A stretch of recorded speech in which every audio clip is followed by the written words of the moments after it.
Hey guys, I'm on the red carpet of Justice League of America, Doom. It's a new animated feature that's coming out. You guys are going to see the interviews later in the show. And Brandon Gibson, also on the show, gets made up all in goo and gets turned into a zombie. And our man Sean Edwards sits down with the cast and the man, Tyler Perry, from the movie Good Deeds. Let's go. That's me talking to director Guy Ritchie before our interview. Pretty cool, huh? You know what's really cool? It's how I got here. Like most kids, I found my heroes in the movies. My dad took us to drive-in theater every Friday. It was there that I found the best and the worst that Hollywood had to offer. My first date was in a movie theater. When I grew up and work sucked, you could find me in a matinee recharging my batteries. Then one day I decided to create a website, I See Places, to write about movies. Tech grew and cameras went from this to this, and we started filming the Instant Movie Review. That's when a guardian angel took notice and invited me to stop talking about movies and start talking to the people that make them. And that's how I ended up here in the movie capital of the world. I'm Steve Samblis, and this is my show. Welcome to I See Places Hollywood.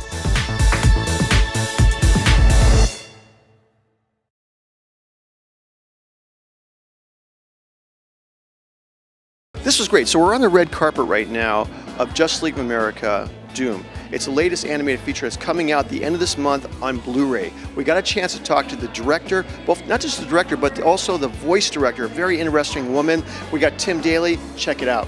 What's up, man? Steve Sanders, how you doing? Good to see you. Looking good, man. Thank you, brother. Hey, I was on the set this summer interviewing Bentley Evans. I love that girl. Nice. And dude, TV One's now at 16 million viewers. Did you know that? I had no idea. You guys are like 11 million away from BET.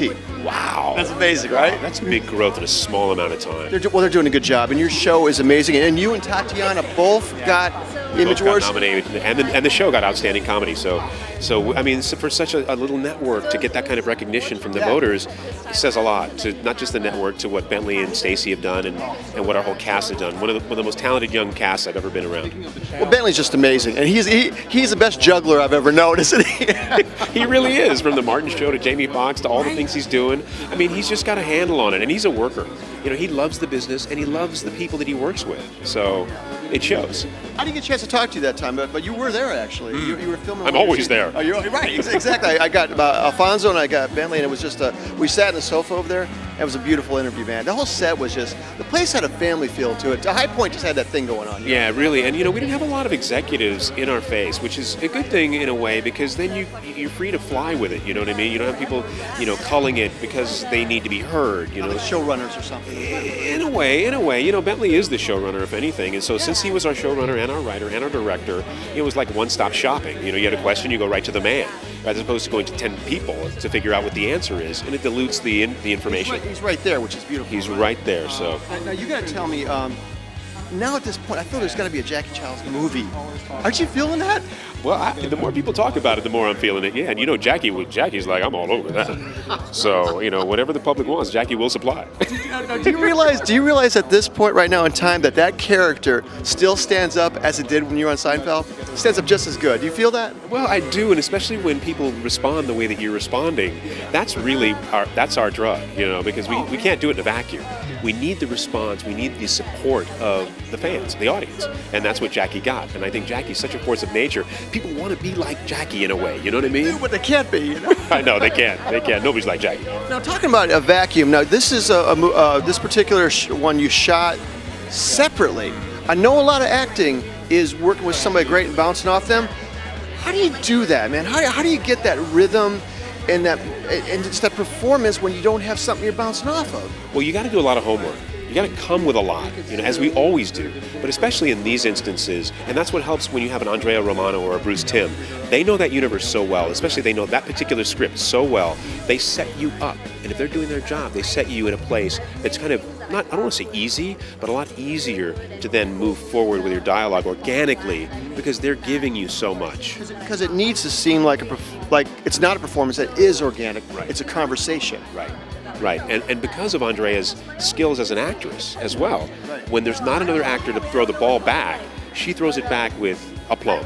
So we're very, very fortunate to have her. Your character is dramatically different than this one, than all the other ones. almost like a Renaissance man. I want to say, almost. I'm feeling that. Exactly. That's exactly how I'm playing it. Because when you've lived that long and you're as intelligent as Vandal Savage is, there's so much that you soak up. And imagine the people he's met and the influences he's had over these generations. You know what I'm saying? Wagner, Beethoven, Mozart, Schubert, Debussy. These are the men he knew. So I think he draws on all of that, and he sees himself as a little part of all of those influences. So it's kind of easy to play him big. Good character for you, man. Thank you, sir. Dude, good luck. Is it awards tomorrow? Yes. Good luck, man. I was so excited to get a chance to talk to you today. Thank you. How does somebody be a voice director? It's so specific. I'm sure you're going to ask about voice actor, but this is a better question. Thank you. Most of the voice directors that I know went through very similar paths as I. I started as an actress, and then this was a little bit of a diversion, I became an agent. I represented actors who did voices. Okay. And then I became a casting director at Hanna-Barbera for many years, and then I became a director. Many people I know who direct start as a casting director and then move into voice directing. It's very common, yeah. It's an interesting field. It's a limited field. There's not that many people that do it and do it well. I know a lot of people you hear these stories about casting directors who don't really like actors. I like actors a lot. I love actors. Thank God, because you're around them a lot, right? I am. And I love their process. I love their creative ideas. I love their input. When I prep a script, I hear the dialogue read in my head. I hear the way I think it should be. But I like to keep open enough so that if an actor comes up with a different version of that, I go, you know what, it's not what I thought, but I think it's valid. And I turn to my producer and say, will that work with what you were planning on doing? And hopefully together we let the actor have that input, because you want creative people. You just don't want them to be technicians. You want them to be actors and creative people. It is opening in the last couple of years up. We have Common did Happy Feet. We had, obviously, Robin Williams is always doing voice work. Right. But these guys are actors first. How do you take an actor and turn them into a voice actor? If they're a good actor, half the battle is won. If they're just good at manipulating their voices, they're probably fun at a party, but it's not really good for getting a really good dramatic piece. So if they're a good actor, that's it. I can teach microphone technique in a single session. That's easy. How about not popping on the microphone and not making mouth clicks and all that kind of stuff? Most actors who have worked on stage move very easily into this because the energy is right. There's a little bit more pumped up energy. Film is so small and so subtle. Yeah, it is. Because we record the voices first. So it's got to be a little bit bigger, broader. They're going to animate to that. So we've got to give the animator something to grab onto. So it's a little bit bigger energy than TV or film would be, just regular TV on camera and film. So stage actors who are a little bit broader in their performances usually make that segue a lot easier. Now, I've worked with film actors who are strictly film actors, who are good actors, who actually could not do voiceover. It's interesting because I remember it was Adrian Brody told me that you act to the to the person, not to the camera. And so somebody like that wouldn't work on a mic, I don't think, because they if I'm doing my job well, then they're acting to me. So they are acting to someone. So I'm feeding them their lines, and they're, if they're not in an ensemble record, I'm feeding them their lines, and they're acting back to me. So in fact, they do still have that give and take. I'm really excited about the fact that we're seeing more longer feature animated movies. Because like us adults, we want those, Absolutely. I think so. And I think kids, I know they talk about kids having limited attention span. These movies are not made for little kids. They're made for older children.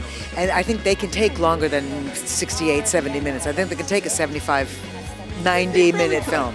So if the story needs that much time to unwind and we can keep it interesting all the way through, then I think that the audience will take it too. Great. Thank you so much. Appreciate it. Thank you. When we come back, more cool stuff from I See Places Hollywood. Stick around.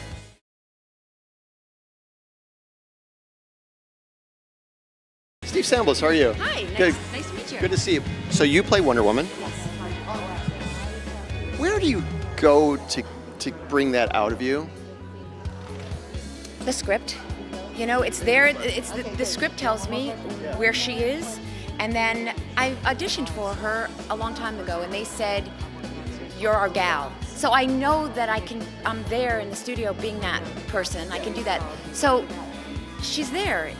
She's inside. And so it depends on, is she fierce? Is she quiet? Is she being flirtatious? And then I bring that, depending on the moment, what it calls for. When you're on the mic, how much physicality do you bring to your body as you're acting these things out? A lot if you're doing the action scenes. A lot. Swinging stuff and all that? Hugely. I mean, oh God, it is a workout. It is not going to the gym that day because you are kicking and punching and I mean, if you're being hit or electrocuted or all of this, and in this film I really am put through the ringer, you have to stand up and just feel that. I do. Whether it's a video game or an animated, you've got to, for me to get there, I've got to do something physical. Tell me about voice work and how it's different than if you were on camera.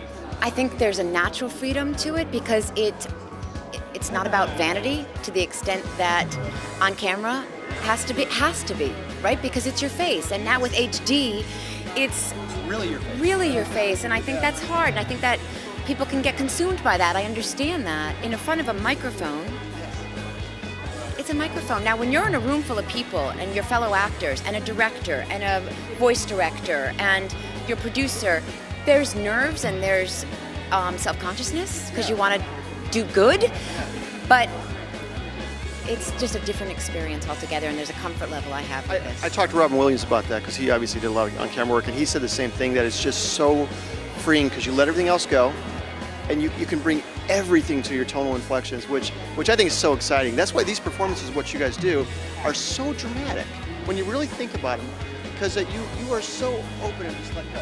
Right, absolutely. And there can be some real intimate moments where it's real quiet, and then it can be like full throttle, crazy, let it loose stuff, and it's all there in that room, and it's all there in front of this microphone. You know, it's thrilling. Thank you so much. I appreciate it. Thank you so much. I appreciate it. Tim, Steve Samlis, how you doing, buddy? Hey, how are you? Good, man. I have to watch Diner at least one time a year. Oh, that's great. It's just, and dude, you look the same, man. I mean, I wish that were true, but thank you. I figure you got a picture of Dorian Gray in your attic or something Yeah, like that. something. That was a long time ago. A long time. It was like the 80s. When, as an actor first, if you can take me back to the first time you got on the mic to do Superman. As an actor, you have so much tools. You have your body and your emotion and your expressions, but now you just got your voice. Is there a wall you hit? How does that work? Is it...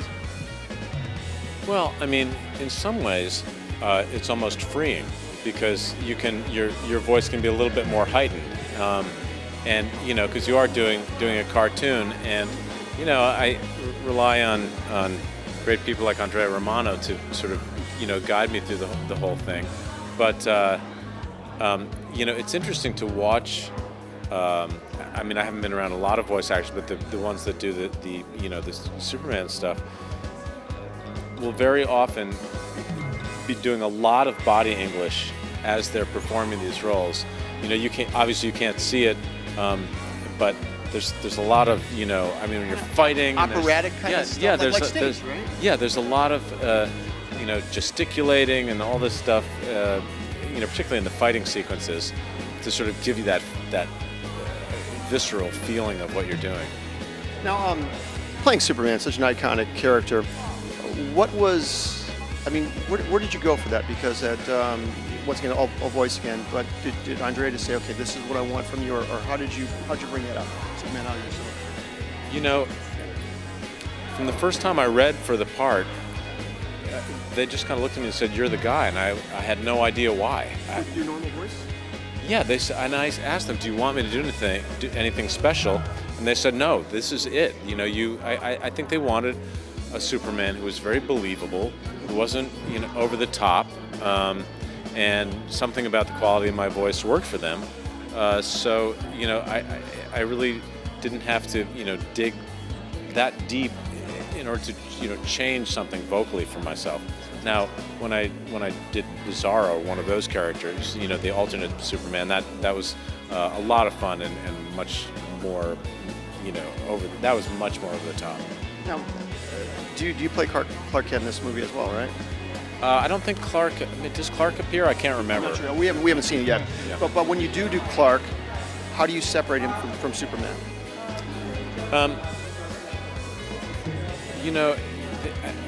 The thing is that Clark is a little more innocent than Superman. but he is no less of a straight arrow. You know, neither of them have a lot of bends in the road. You know, but you know, Clark keeps up a veneer of being a little bit more innocent, a little bit more naive, whereas Superman has seen all these bad guys, and you know, his relationship with Batman has even evolved over the years to where he is almost amused by Batman's cynicism. So that, I think that differentiates them. That's cool. Wait, thank you so much. It's good talking to you. Hey, how are you? Steve Nice Sanders. jacket. Thank you. Thank you. Nice shoes. Thank you. These are pretty amazing. Yeah. I have to ask you now. You have you were an actress first, Yes. but you're a singer as well. Yes. I'm a singer-songwriter. Okay, so great voice actor. Does that come more from the singing side or from the acting side? It's a really good question. Like, can I just process that? Oh my God. I think it's a combination of the two. I think, you know, I think I'm really lucky I have this gift with my voice where I'm able to kind of do anything. And if I have a character or I write a song and I connect to it, and I'm going to sing it and knock it out of the park. If I have a character that I connect to and it touches me, then I'm going to knock it out of the park. And if I don't, then I'm not. You know, it's all about how it moves me, how it stirs me up inside emotionally. Then, so how much does Andrea help to get you moved in the right direction? A lot.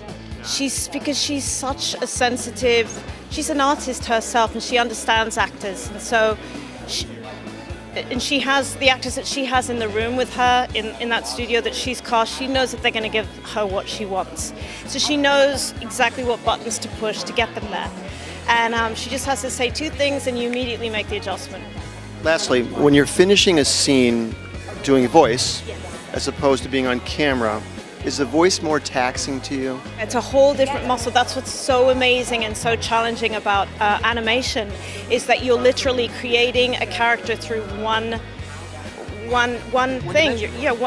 But it's still the same work. You still have to have all the same depths and make it three-dimensional. But it's just that facility. It's just coming through you're not being seen, so it's not about body language, but you have to bring all the body language through your voice. So that's what's so intriguing to me about it, is it's another way to really have a full-fledged three-dimensional character, but just through one orifice, I guess. Thank you so much. That was good, orifice. Yeah. We'll use orifice. When we come back, more cool stuff from I See Places Hollywood. Stick around.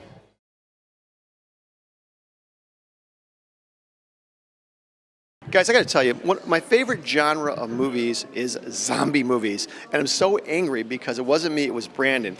Brandon got to literally sit down with and get all gooed up and turn into a zombie in our new feature called Behind the Mask. Check this out.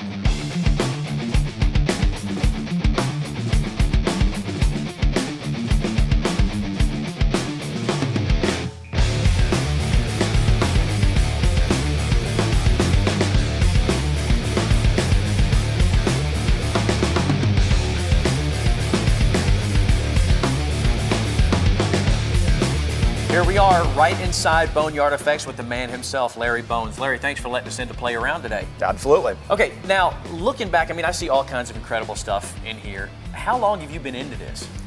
I've been into this since I was a very small child. I've always loved horror movies and playing in Play-Doh and things like that, so it was just a natural fit. See, I've always said it always starts with Play-Doh. When did you, going back into the history of this thing, when did you build your first mask or prosthetic, and what was it? Actually, it was in Oregon before I moved down to California. I'd been reading all the books I could, soaking up as much knowledge, so I actually started up there. And it was actually very crude and rough, and I saw, okay, I need training. So moved on to California, I did. What was it? What did you... It was actually a devil demon I did on a friend of mine up there. It was very crude, but it was a start. And what did you make it out of? It was actually out of whatever clay I could find at the art store. It was nothing like we use today. It was modeling clay of some type, a little above Play-Doh, just a little. A little above Play-Doh, baby steps. Okay, now I want you to walk us through the process of what it goes through to make a mask. I don't know, what is this guy back here? He's been whispering things at me. Do we know this guy? Absolutely, this is one of our generic head forms. We use this in our spray booth for spraying full head masks. So what we'd normally start with is we'd just come up with an idea, a concept to some degree.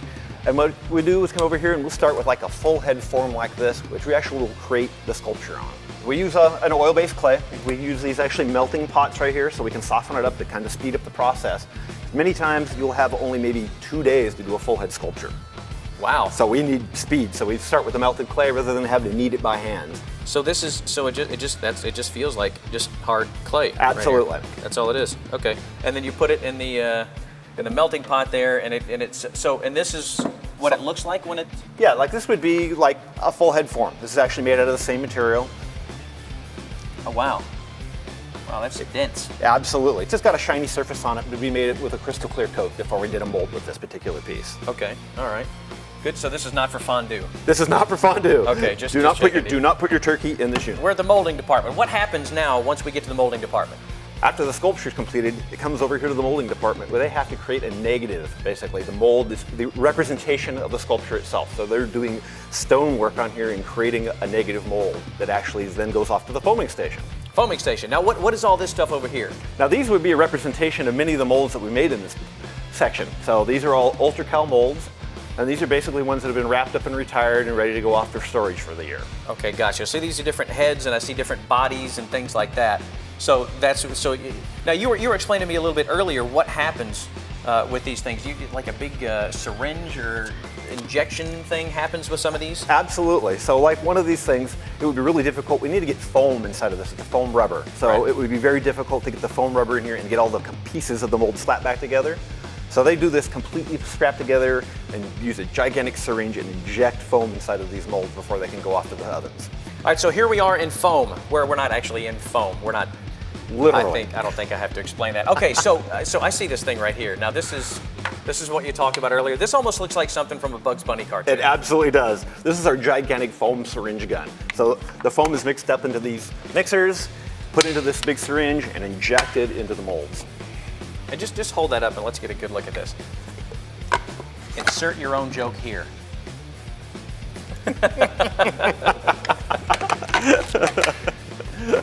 All right, so from foam, you get the foam done, you get the big giant thing. Where do we go after that? At that point, the molds go over to our oven banks. To the oven. Let's go to the oven.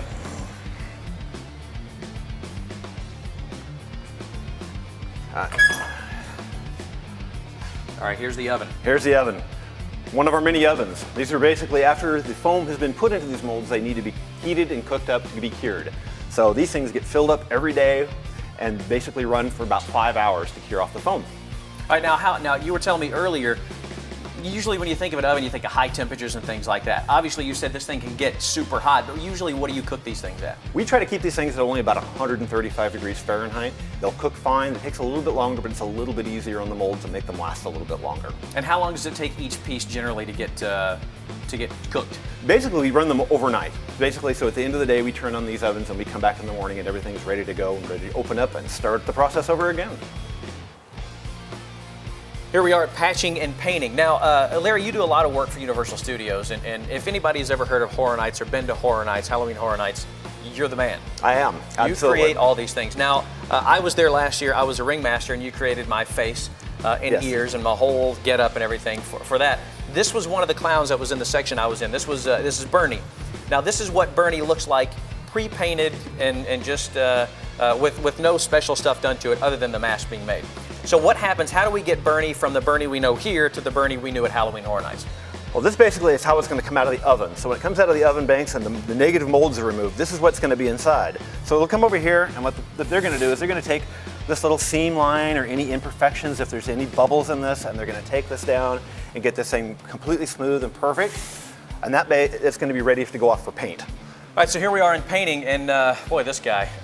Now listen, everybody knows that I'm a big Florida Gators fan, and something tells me that there's a lot of people that see me this way during football season. What do we got here? This is a character from Horror Nights. This is our lizard boy. So what you see here is actually after it has been patched and painted, and what we've got here is finished look with a little bit of its hair works done over here. So it's basically a completed look at this point. This is incredible. So all this stuff is hand painted? How's this done? It's actually Sprayed? it's a combination of airbrush work and hand painting. All these little teeth are cast separately and individually tacked into place.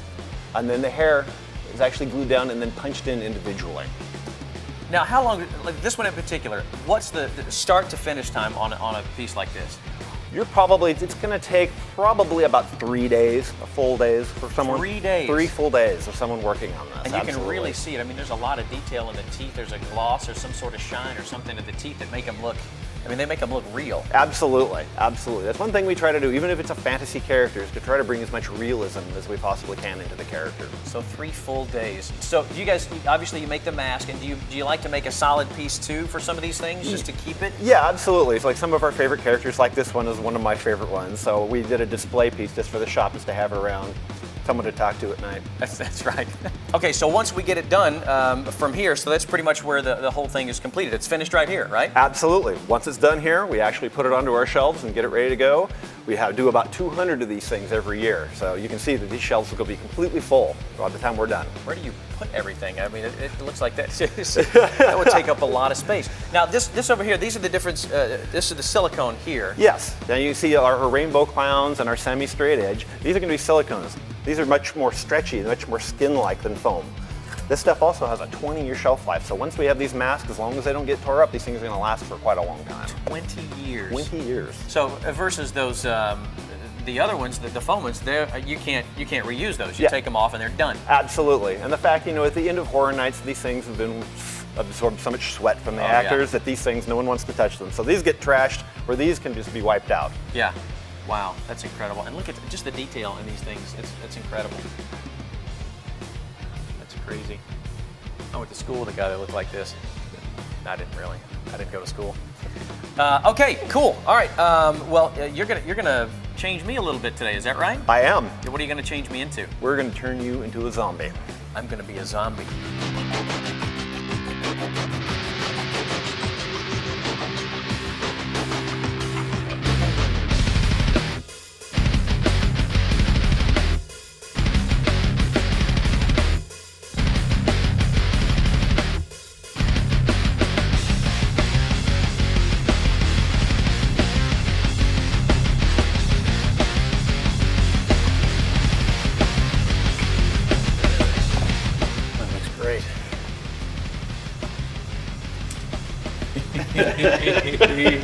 That's cool. So this is it. I'm a zombie, and it's all his fault. Larry Bones. What do you think? It's awesome. Look pretty good? You're looking awesome. I gotta say, though, I do have a craving for the human leg. So if you find me chewing on your leg in public sometime, it's not my fault. It's his. Speaking of your fault, what if people want to get themselves to look like this? You can get many of these products from our website at www.boneyardeffects.com. Boneyardeffects.com. Put a graphic on the bottom of the screen. Just like that. Good. All right, Larry, thank you so much, man. I really had a blast and learned a few things, too. I have to buy a giant oven and cook things. Now I'm wanting to cook people. You see what you've done to me? This is awful. All right, I'm Brandon Gibson. This has been Behind the Mask.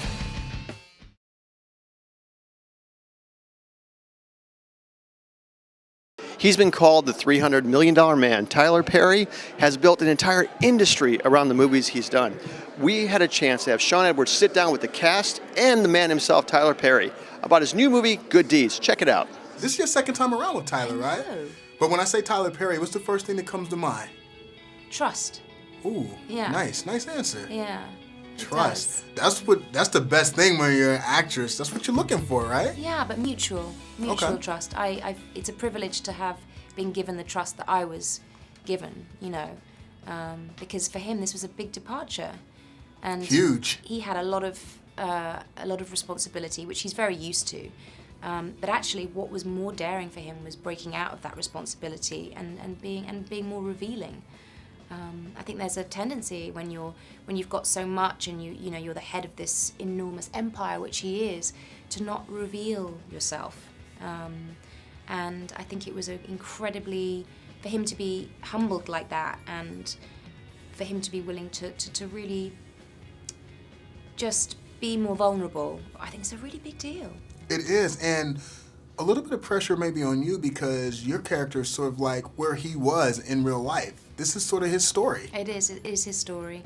I know, he wasn't he like literally living on the streets in Atlanta Yes. when he first arrived? Yes, he is the true example of a success story. Well, that's, I think, partly why he was able to write Lindsay as a three-dimensional character, as someone who can't be easily judged. You know, because you see that, you know, she is emotionally abusive to her child, and that she makes her kid lie. There's a lot of pressure on her child, and the kid ends up in social services. But you also see the terrible circumstances that have led her to have to do that. Right, but it's also a very timely story right now, It too. is. Love the Essence cover. Oh, I love it. No, the Essence cover's classic. thank you. No, it's good. It's almost frameable. Well, it's framed in our house. Well, I but bet it is. It better be. That's nice. our That's house, nice. my mama's house. I was gonna say it's got to be multiple framings of that, so it's good though. That was a good look though. I like that. We got very good response. Like, I didn't think it was gonna be that much of a. Nah, people thing. like to see that. That's why people are gonna like this movie. You know why? People like that love, man. People like romance. They like to see people together. Yes. Yes, that's what I like about Tyler Perry, man. He's got a way of creating those strokes where he brings people together in a way you really haven't seen before. Yeah. I mean, to have, you know, my character, it would have been so easy to write her like a witch with a capital B, and to make her real, you know, sort of backbiting and jealous and mean to Tandy's character. But, Yeah, real mean-spirited. yeah, and she's not that. She's what we call a resume person, looks great on paper. There's nothing wrong with her. She's a nice person. There's just maybe we're missing that thing, that spark, that passion Been there, that done that. equals forever. Yeah, which are the hardest ones because you're like, there's nothing really wrong. Right, but I When just someone's like, can't well, go what did there. I do? And you're like, nothing. Right, exactly. It's just not Nothing. working out. There's nothing to fix. It's Right, just not exactly. going to work It's for just us. not going to work. So Yeah. we're going to be cool, but we're going to move on. Yeah. So congratulations, man. You're still doing it, and just you're getting bigger, you're getting better. Thank you, And then, Sean. then you had like you had the ultimate title, like top earner in Hollywood. Like, what does that mean to you personally and professionally? And does it even matter? Doesn't matter because, you know, those things come and go, and it's all about getting up, going to work. Man, do you know how, if people knew how many, when they, like, oh, Tyler Perry made this much money, but what they don't say after that, this is what I wish they would say. Tyler Perry has 400 people working down in Atlanta. Tyler Perry has, Tyler Perry has made more African-American millionaires in the last 6 years than all the studios in Hollywood combined. You know, I wish that was under it. So that's what it means to me. I'm able to do so much more for other So in people. other words, Tyler Perry has bills, and Tyler Perry has provided opportunities for others. Yeah, Tyler Perry's choice is to make sure that everybody else is coming along. Well, that's what I want to talk to you, Yeah. because the one thing that you don't get credit for, and the one thing that I talk to people a lot about is you hire a lot of black women in front and behind the camera, and what does that mean? You know what? It just means that, because first of all, I'm just telling stories that I know. You know, these Right. women are women that I know, that I grew up with, that are all around me, that are still around me, and I'm telling stories. And to be able to tell those stories and have women of color be able to sink their teeth into rich roles, man, it's fascinating to me. That is to really truly be commended, because you probably hire more together than all the other studios combined in the past 10 years. It's quite interesting, isn't it? Yeah, when you look at it, because you don't see a lot in leading roles, so Yeah. I really commend you for that. Well, thank Now, you. this story, Good Deeds, Yeah. a lot of it's really close to what you went through personally, right? Yeah, well, you know, I use a lot of, because I tell people Tandy's character and what she was going through is what I went through when I was broke and struggling, and Wesley's character is a lot of what I deal with on the other side of it now that I've seen some success. So I had a good reference for both. But you know, what the movie is about more than anything is that live your own life, run your own race. Don't worry about what mama said or daddy said. We all have our own journey and our own path on this planet, man. And if you follow it, you'll be happy. It's going to lead you to joy. If you Okay. don't, you end up miserable like this guy was. Had everything in the world, but he was very unhappy. Right. Yeah. Now, speaking of good deeds, what's the one good deed you've done in life that you're most proud of? Well, I don't know if it's a good deed or if it's a responsibility, but being able to take care of my mother, and I thank my audience for that, man. Just, they've been with me from day one, and they put me in a position where, forget all the other stuff, just the fact that I was able to take care of my mother, right. That's the greatest gift. Greatest gift. There's no bigger gift than Yeah, that, man. You greatest got gift. to take care of moms. Yeah, man. Moms yeah. is always Yeah. number one. Always number. That's why Mother's Day is bigger than Father's Day. Yeah, absolutely. Always, all around the world. All Yeah. around the world. Yeah. It's universal. Yeah. All right, here's one I want to find out from you. What's on your DVR? What does Tyler Perry watch? When you're That's- not busy working, writing, producing, directing, what And do you know what? watch? That's the only time I see. It's full of stuff, but for the most part, Unsung. new show. Oh, I on love on Unsung TV1. on TV1. Blows your mind, right? Yeah, my boy Frank P. Williams produces that. Is that right? Yeah. There's so much, man. There's so many lessons in that. I wish everybody who's in the business would watch and see what these people did right and what they did wrong. So I watch a lot of that, and I love Survivor. You know, reality show. That's probably the only one I'm really watching all the time.